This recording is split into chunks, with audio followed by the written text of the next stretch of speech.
Old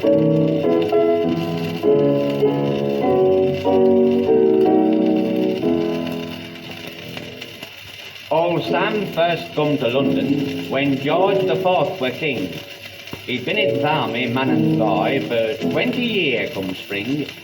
The troops were lined up on parade, and Sergeant says, "Hey, Sam, tonight there goes on sentry go at Palace, Buckingham." So off goes Sam to Palace gates, his chest puffed out with pride. With musket on his shoulder, he walks up and down outside. A crowd soon thronged around him and caused a fearful jam. Some come to look at King and Queen, some come to look at Sam. Sam stood there cold and haughty like, with dignity sublime. Some asks, "Were you at Waterloo?" And some asks, "What's the time?" When suddenly from out a crowd a chap walks bold and straight. He crosses right in front of Sam and tries to open gate. Old Sam says, "Halt!" And who goes there? "Who's these, I suppose?" The stranger answers, "George the Fourth. I live in here, thou knows." Old Sam says, "Dost thou think I'm daft? Don't try to tell me that. If thou art king, then where's the crown? Thou'rt wearing bowler hat." "That's right," said King, "that's right enough. It's strange to thee, no doubt, but I put on bowler hat because it were raining when I comed out." "Oh well," said Sam, "I suppose you're right. I didn't know 'twere thee."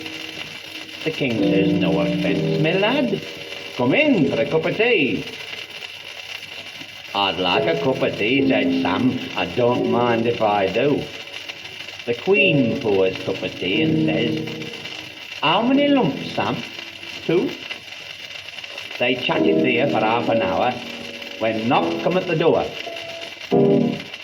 The King he goes and finds the Duke of Wellington there for sure.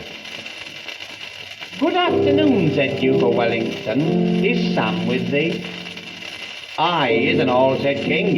"He's having a cup of tea." "Well, that's a pretty thing," said Duke. "That's pretty, I declare." He catches sight of Sam and says, "Sam, what's he doing in there?" Sam comes at the door all gumpy like and red as anything. I'm doing nothing, Duke," he cries, "but having tea with King." "I thought as there was summat up," the Duke coldly replied, "because I see the musket leaning against rails outside. Some clumsy chap had knocked it down. It gave me quite a scare. So I stooped down and picked it up, seeing as thee weren't there." "You stooped and picked me musket up," said Sam. "Well, I declare. And thee with thy lumbago too. I bet it made thee swear." "I'll not wait for second cup," said Sam. "I'll come with thee. So good night, both your majesties, and long live both your majesties. And when thou's next to Lancashire, tha's tea with me."